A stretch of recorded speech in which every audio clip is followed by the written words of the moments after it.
बोलती पुस्तके. ज्यांना वाचनाचा नाद त्यांना बोलती पुस्तके घाली साद.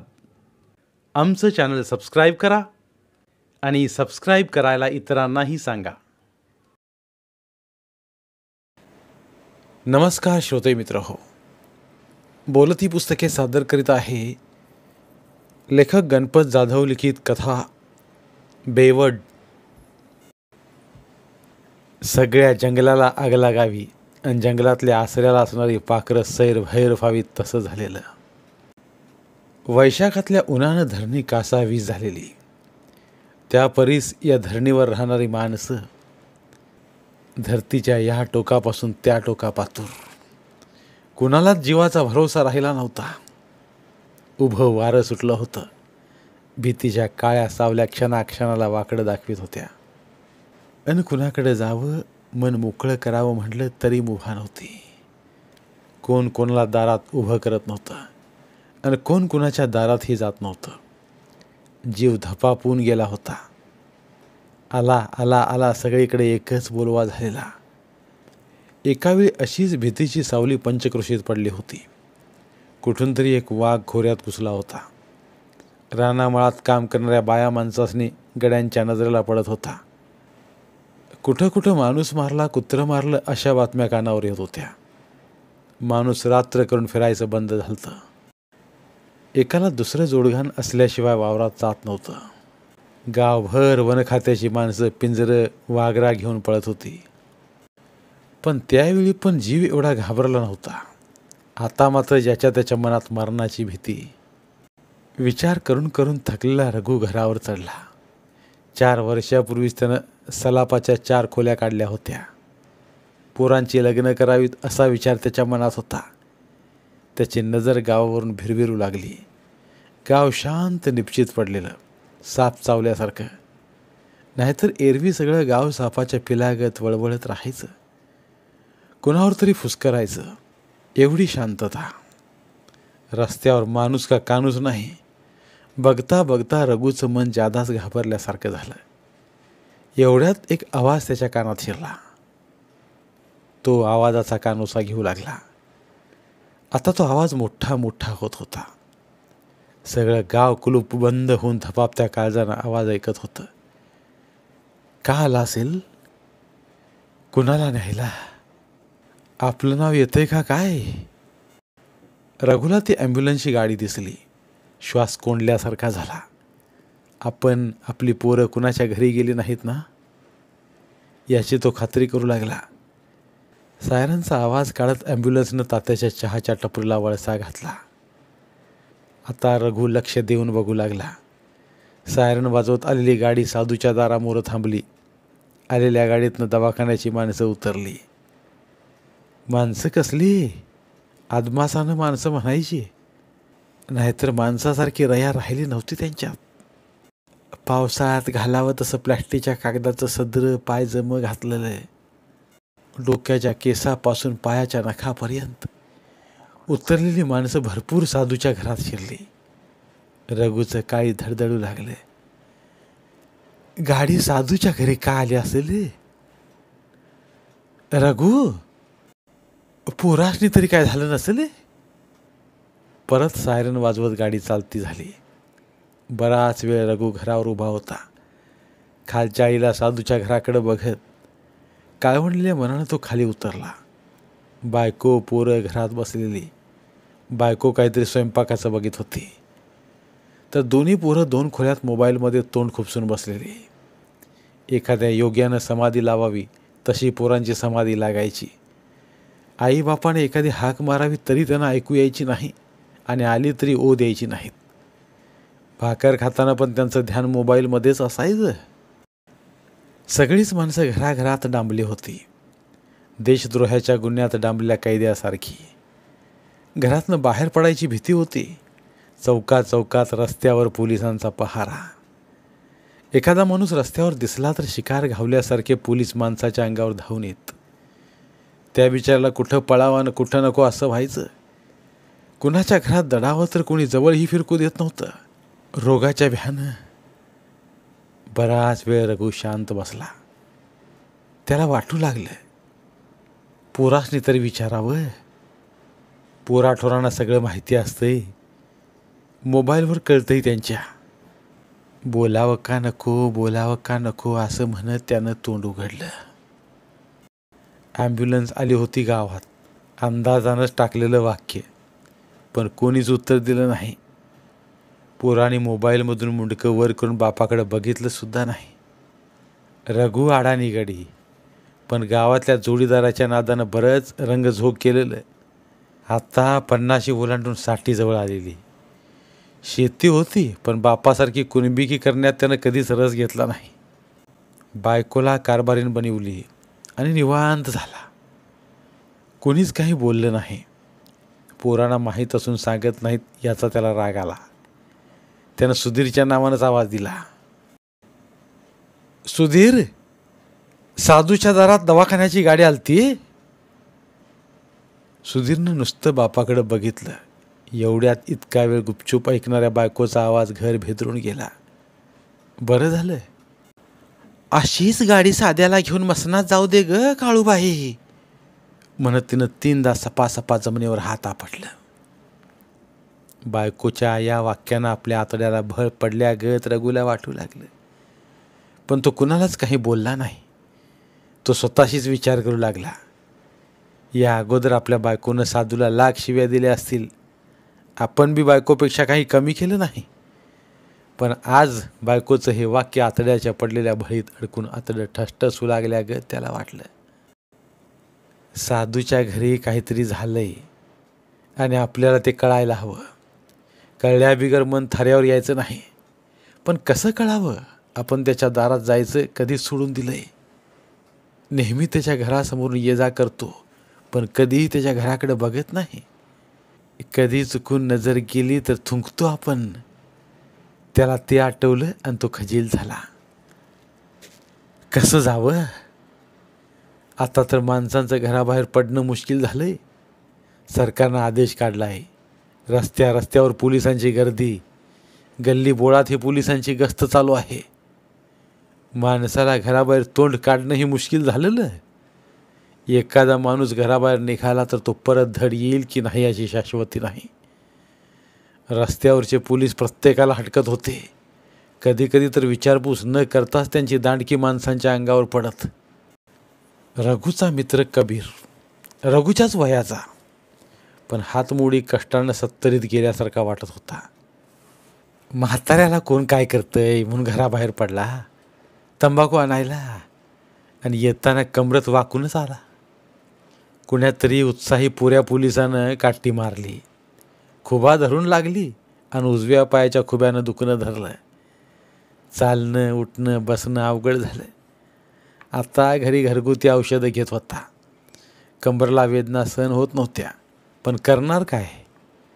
दवाखान्यात जावं तर डॉक्टरांनी पण रोगाच्या भीतीनं दवाखानं बंद केलेलं. डॉक्टर लोकांनी पण धास्ती घेतलेली. सामान्य माणसानं तर काय करावं? सरकारी दवाखान्यात जावं तर तिथं आजाराचं पेशंट. गावात तासागणिक एक वावडी उठती, माणसांना घाबरवून सोडती. बराच वेळ झाला. रघुचा जीव गुदमरल्यागत झाला. मन उदासलं. पण कुणाजवळ काम करावं? बोलावं कुणाला? विचारावं कुणाला? घरात रघुच्या बायकोची स्वयंपाकाची तयारी चाललेली. घरातला डाळ दाणा पुरवून वापरावा लागत होता. कामधंदा तटक बंद. घरात पैसा कसा यावा? आणि असला पैसा तर किराणा दुकानावर पोलिसांची नजर. कधीतरी उघडायची, उघडली म्हणून चोर बंद व्हायची. दुकानामुळं 10-5 माणसं दिसली की पोलिसांच्या शिट्ट्या वाजत. माणसांची पळापळ होई. दुकानदार दाराची फळी दडपून घे. कुण्या गावात वाहन सामान घरपोच येत होतं, पण आपल्या गावात नव्हतं. चुलीवर भाकरी भाजल्याचा वास नाकात शिरत होता, पण नेहमीसारखी त्या वासानं भूक चाळवत नव्हती. सदान कदा घरातच इथनं उठ तिथं बस आणि तिथनं उठ इथं बस. कशी जिरावी भाकरी? त्यात मनात भ्या शिरलेलं. खाण्यात लक्ष कुठलं? दिवसभर काळजीचं काळं तोंड घेऊन एकमेकांकडे बघत बसायचं. पण आज रघुनं ॲम्ब्युलन्स बघितली आणि त्याचं मन ओलं झालं. साधूच्या घराकडे तो कधीच बघत नव्हता. 4 आठवडे झाले. माणसं कैदी बनून एका जाग्यावर बसून धाकट्यानं टी व्ही लावला. आवाजानं रघुनं टी व्हीकडं मान वळवली. टी व्हीवर दिसत होतं जिकडं तिकडं हाहाकार माजलेला. इकडे एवढी सापडली आणि तिकडं तेवढी सापडली. रस्त्यावर माणसांचे तांडेच्या तांडे दिसत होते. पुण्या मुंबईत निबना म्हणून गाव पांढरीच्या ओढीनं निघालेली सगळी माणसं, सगळी वाहनं, रेल्वे बंद. माणसाने पायांचीच गाडी केली. मेलो तर पांढरीच्या मातीत मिसळावं म्हणून निघालेली. रस्त्यावर माणसंच माणसं.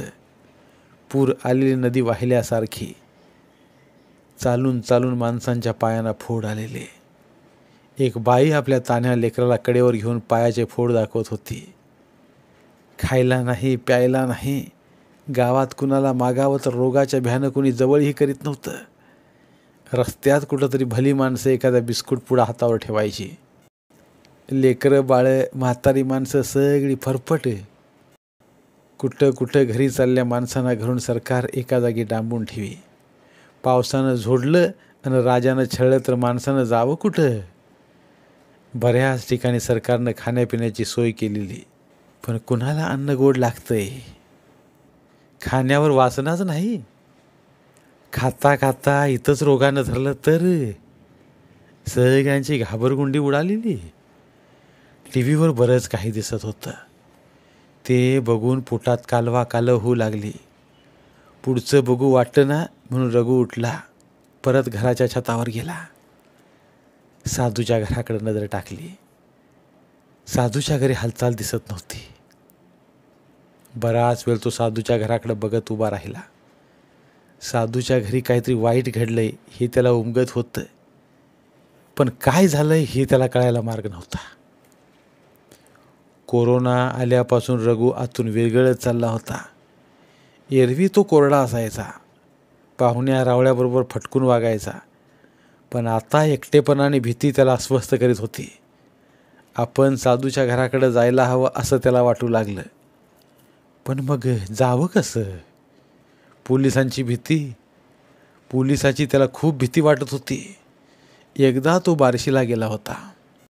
रणजित महाडकाच्या गाडीवर बसून पहिल्याच चौकात पोलिसानं शिट्टी मारली, पण रणजितनं गाडी तशीच पुढं दामटली. मागं बसला रघु घाबरा झाला. काही कळायच्या आत एकदम पुढ्यात उभारल्या पोलिसानं रघुच्या पाठीत काठी मारली. क्षणभर कळलंच नाही काय झालंय ते, पण पुढच्या क्षणी पाठीतून जीव घेण्या कळा उठू लागल्या. हिरवा निळा दरांडा पाठीवर उठलेला. तेव्हापासून रघु पोलिसाला घाबरून होता. ती आठवण रघुच्या मनात घर करून होती. म्हणून तो विचार करत होता, कसं जावं साधूच्या घरी. शिवाय एकमेकाच्या घरी गेल्यानं रोग मागे लागतो असं टी व्ही रातन ध्या सांगते. शिवाय धाडस करून साधूच्या घरी जावं आणि बायकोला कळालं तर. जेवायला वाढलं होतं. बायका पोरं गबा गबा खात होते, पण रघुच्या तोंडात घास फिरत होता. असल्या काळात एकमेकासने आधार द्यायला हवा. मागचं सगळं पाठीवर टाकायला पाहिजे असं त्याला वाटू लागलं. धीरू, खालच्या आळीत दवाखान्याची गाडी कालती रे. खाता खाता धीरूनं बापाकडे बघितलं आणि म्हणाला, साध्याला कोरोना झालाय. आपल्या भावाचं असं तिरस्कारयुक्त नाव घेणं रघुला आवडलं नाही. त्याच्या मनाला लागलं तरी पण तो गप्प बसला. आपणच पोरावर नीट संस्कार केलं नाहीत. सख्या भावाला कधी दादा भाऊ म्हणून आदरानं बोललो नाही, की सरळ साधू म्हणूनही कधी हाक मारली नाही. पोरं पण तेच ऐकत लहानाची मोठी झाली. चूक आपलीच. साधूला कोरोना झालाय. कोरोना झालेला माणूस वाचत नाही असं रघुनं ऐकलं होतं. आजार रोग्याला खाऊन टाकतोय. साधूचं कसं होणार? तो आपला सक्का मोठा भाऊ. रघुनं ताटात केलेल्या अर्ध्या काल्यात हात धुतला. का व भावाची माया यायला लागली काय? आईच्या बोलण्याला पोराने हसून दाद दिली. रघु मात्र आतल्या आत धुसफुसला. पण कुणाला काही बोलला नाही. तो उठला, सरळ झोपायच्या खोलीत गेला. आतून दाराची कडी लावून घेतली, अंगातला बनियन काढून टाकला आणि उघडा बुंब पडला वाकळेवर. त्याची नजर घरभर फिरू लागली. भिंतींना दिलेला रंग जुना झाला होता, फिकट झाला होता आणि त्याचं लक्ष त्या रंगाच्या उडालेल्या टवक्याकडे गेलं. अख्खी भिंत चांगली होती, फक्त तळहाता एवढा टवका निघाला होता. रघुला वाटलं आपलंही असंच झालंय. सगळ्या गणागोतातनं आपलाच टवका बाजूला निघालाय. ढीगभर पाहुणी रावळी, पण त्या सगळ्यापासून लांब आपण या टवक्यासारखं. मगाशी टीव्हीत बघितलेली चित्र डोळ्यांसमोर नाचत होती. रघु त्यावर विचार करत होता. कसं होणार या दुनियेचं? हा रोग बुडीवतो का काय? थोड्या वेळात दाराची कडी वाजली, पण रघुनं त्याला कसलंच उत्तर दिलं नाही. तो नुसताच पडून राहिला. साधू आणि रघु सख्खे भाऊ. साधू थोरला तर रघु धाकला. आईबापाचा धाकल्यावर भारी जीव, म्हणून त्याला लाडाकोडात वाढविला.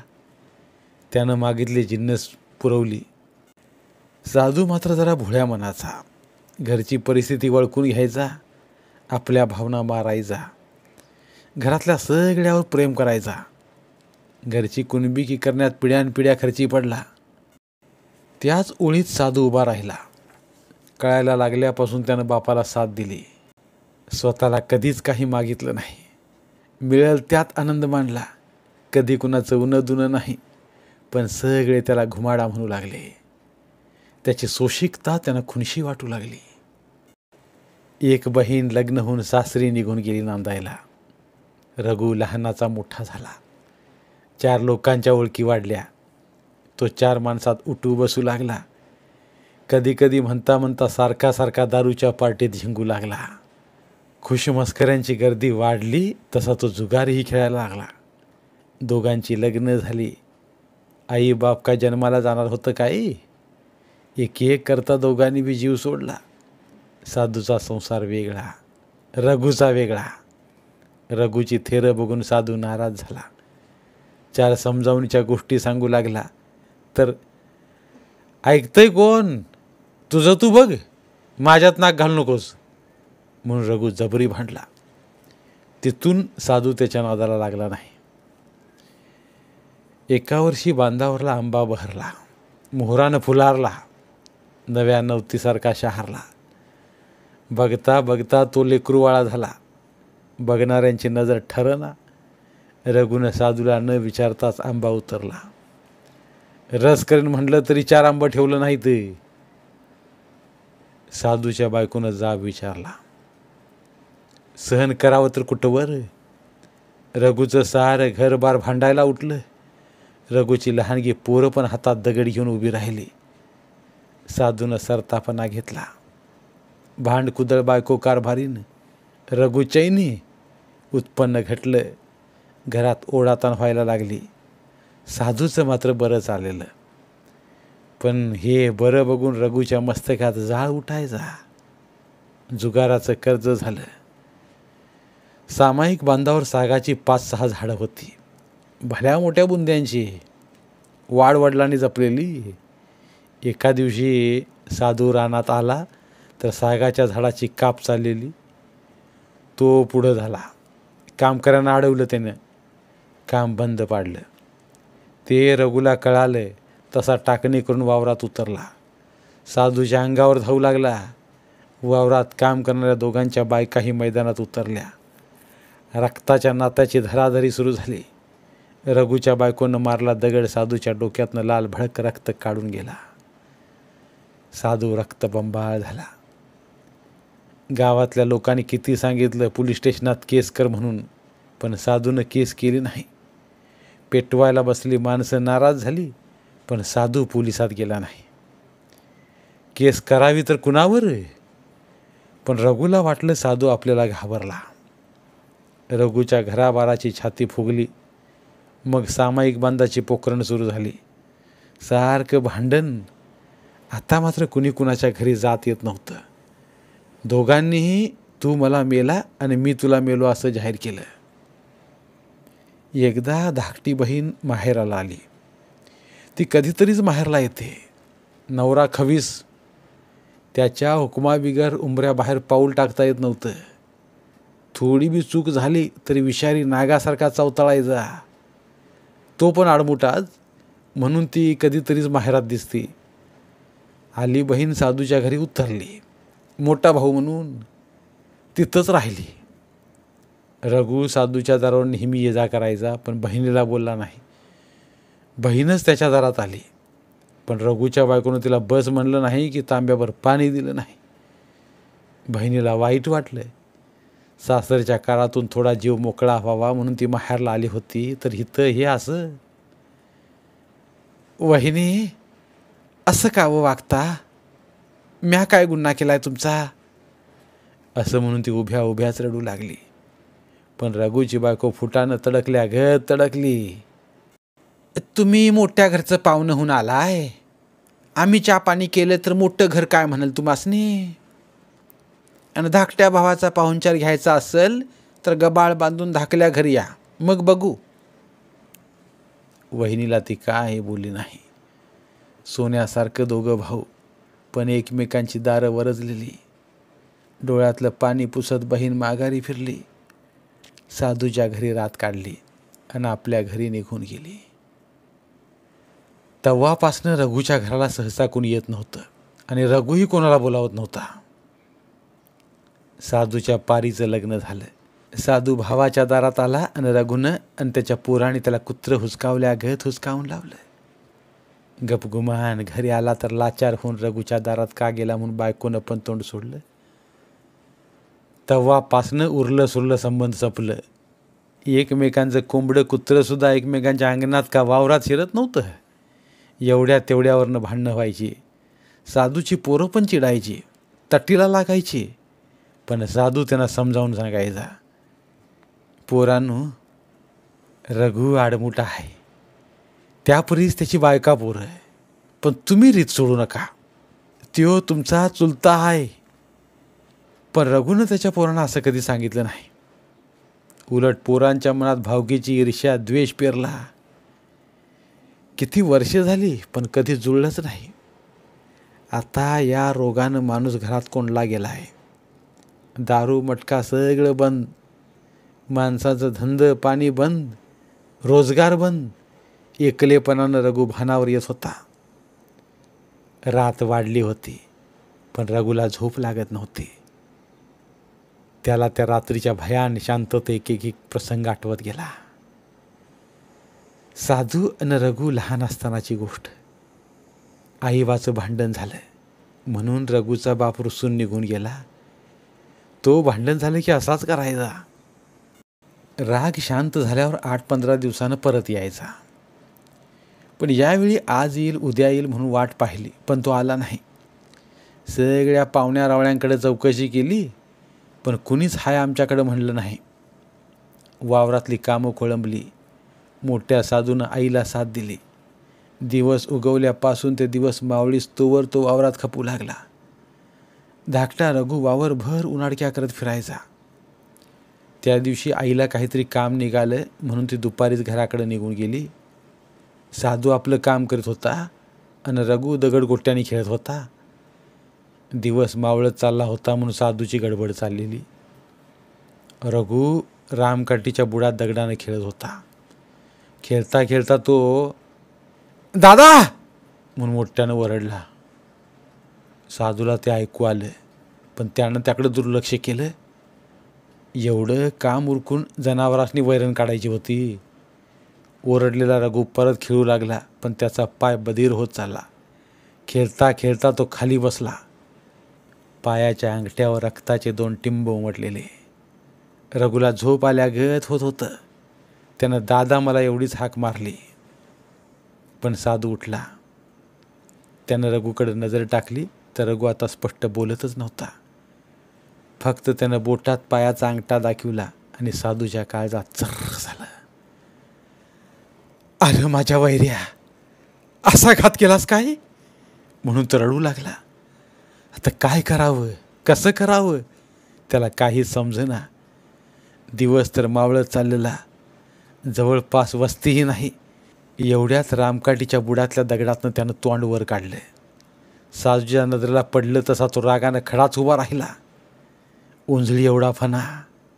साधूने एकदा रघुकडं आणि एकदा फुसकार त्या नागाकडे बघितलं. साधूच्या डोळ्यात नाग शिरला. पळत तो शेजारच्या उसात गेला. भला मोठा ऊस काडकन मोडला. बेभान होऊन नागावर तुटून पडला. बघता बघता नागाच्या डोक्याचा चेंदा मेंदा केला. दुसऱ्या क्षणी त्याचं लक्ष रघुकडे गेलं. तो आता पूर्ण झोपेत असल्यासारखाच. साधूनं त्याला पाठकोळी घेतला. कापडाच्या धडप्यानं दोघांची कंबर बांधली आणि तो गावाच्या दिशेनं चालू लागला. चालता चालता त्याच्या कंठातून हुंदका बाहेर पडत होता.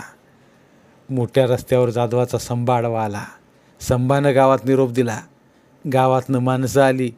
आल्या आल्या साधूची आई साधूच्या गळ्यात पडून रडू लागली. रघु बरा झाला. हिंडू फिरू लागला. नंतर महिन्यानं राग निवळलेला बाप घरी आला. रघुला तो प्रसंग आठवला आणि तो हुंदके देऊन रडू लागला. त्याच्या डोळ्यातल्या पाण्याला बांधच नव्हता. आपण चुकलो. दारूपायी इदूस करून घेतला. बायका लेकरंही आपल्या मापाची निघाली. आता मात्र साधूचा चेहरा रघुच्या डोळ्यांसमोर नाचू लागला. उद्या भावाच्या घरी जावं. भावजाईचं पाय धरावं. साधूला आल्यावर त्याला कडकडून मिठी मारावी आणि मन रिकाम होईस तो रडून घ्यावं असं त्याला वाटू लागलं. पण जावं कसं आणि कुठं त्याला रात्र वैरीण वाटू लागली. कोरोनाचा राग येऊ लागला. का आला? कुठून आला ह्यो काळ? आपला भाऊ सुखरूप राहावा, त्याला काही होऊ नये असं त्याला मनोमन वाटू लागलं. सकाळ झाली की साधूला बघायला जाऊ दवाखान्यात. दवाखान्यात माणसासनी येऊ देत नाहीत तरी आपण पोलिसांचं डॉक्टरांचं पाय धरू. माझ्या भावाला लांबनं तरी बघू द्या म्हणून विनवणी करू त्याला. रघु इतावीळ झाला होता. सारखा सारखा अंगणात येऊन उगवतीकडे बघत होता.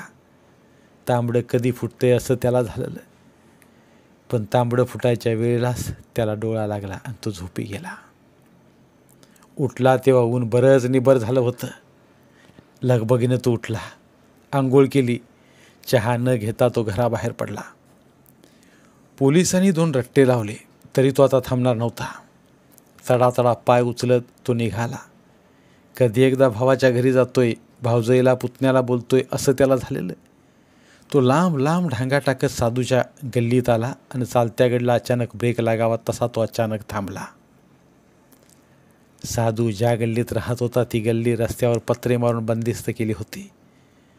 रघु जाग्यावरच थांबला. कितीतरी वेळ. सगळीकडे शुकशुकाट. असा रस्त्यावर का थांबलाय म्हणायलाही रस्त्यावरून कोणी येत जात नव्हतं. रघुला रस्त्यावर उभा राहिला बघून समोरच्या घरातला एकनाथ घाबरत घाबरत त्याच्याकडे आला. रघुनाना, असा का उभा राहिलास? रघुनं साधूच्या घराकडे नजर टाकली आणि एकनाथाकडे बघितलं. एकनाथ काय ते समजून चुकला. साधूच्या बायको आणि पोरांना सरकारनं खबरदारी म्हणून धरून नेलंय. महुदाच्या दवाखान्यात एवढ्यात गाडीवर आल्या पोलिसांना रघुला डापरलं. तसा निराश झालेला रघु माघारी फिरला. जड पायानं आपल्या घरात आला. कुठं गेला होता? बायकोचा आवाज. कुठं नाही. रघु. खालच्या आईला गेलता वाटतं. चौकस बुद्धीनं बायको म्हणाली. होय. कशाला?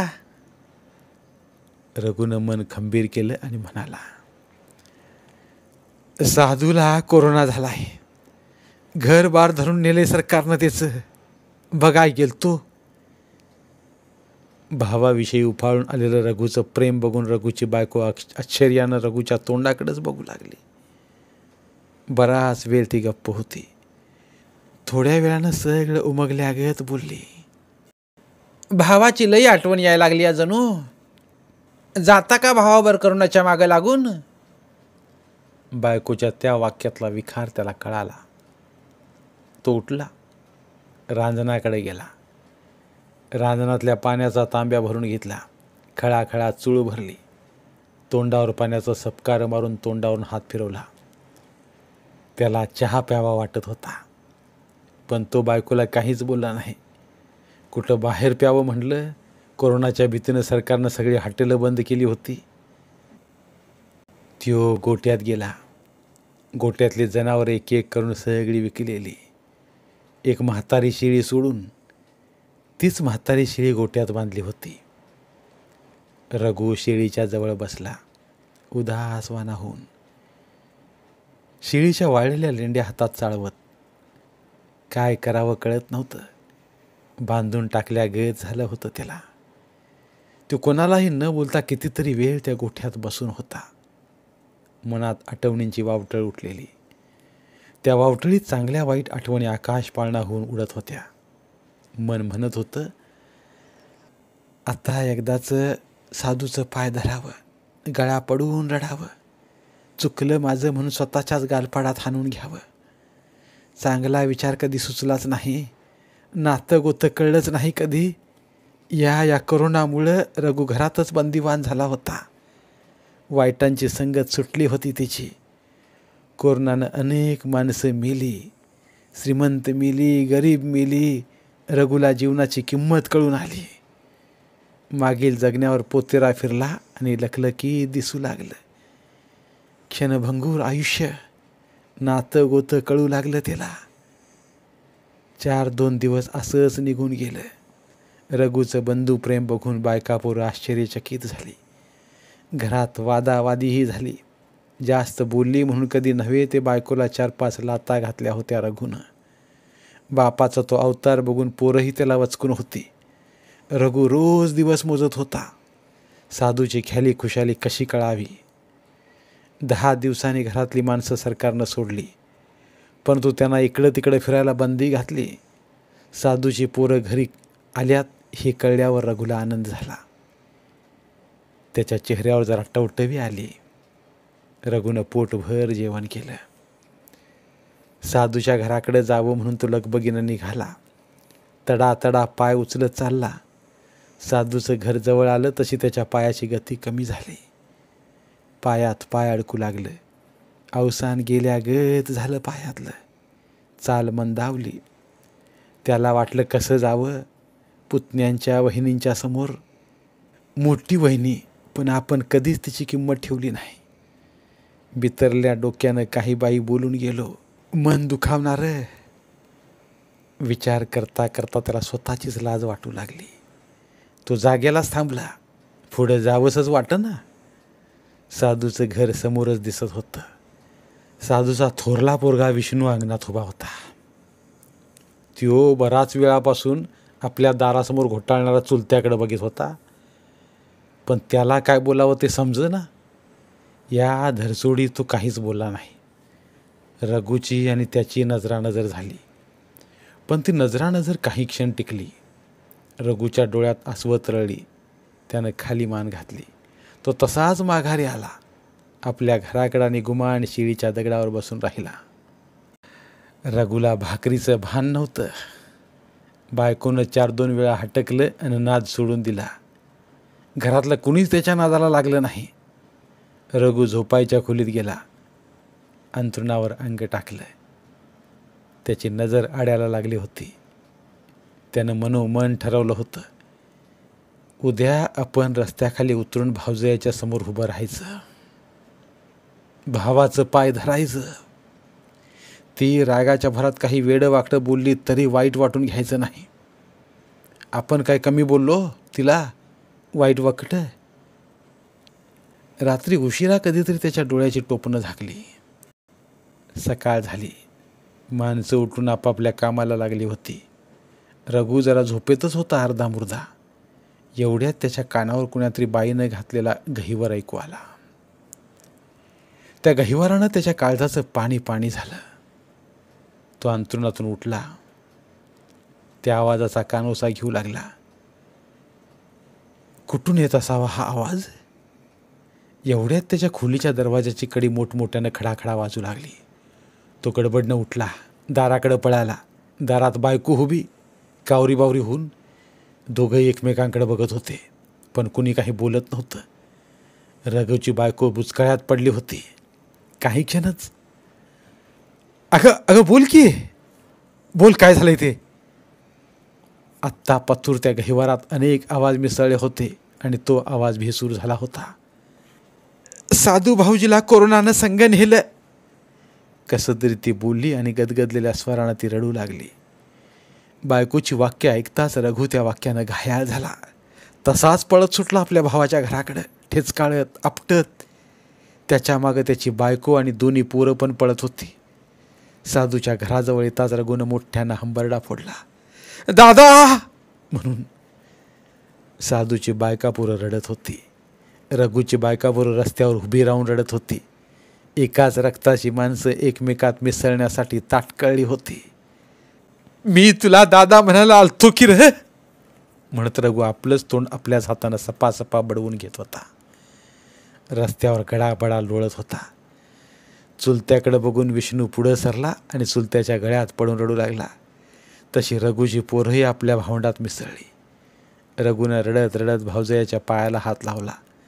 आता एकाच ओट्यावर सगळ्यांचा आक्रोश चालू झाला होता. विष्णूनं रडं आवरलं. रघुला गाडीवर बसवलं. साधूच्या प्रेताची विल्हेवाट सरकार लावणार होतं, पण 2 नातेवाईकांना त्यांनी बोलावलं होतं. विष्णूनं आपल्या आईला न्यायच्याऐवजी चुलत्याला गाडीवर बसवलं. भावाभावाची शेवटची भेट व्हावी म्हणून गाडी रस्त्यावरून पळत होती. विष्णूच्या पाठीमागं बसला रघु भावाच्या आठवणीनं सारखा सारखा रडत होता. धन्यवाद. पुन्हा भेटूया एका नवीन कथेसह. धन्यवाद. बोलती पुस्तके श्रोते मित्रांसाठी मराठी साहित्याचा खजिना फक्त 59 रुपयात. फक्त 59 रुपये माफक फी भरून आमच्या साहित्यरत्न या चॅनलचे सभासद व्हा व भरपूर मराठी ऑडिओ बुक्सचा आस्वाद घ्या.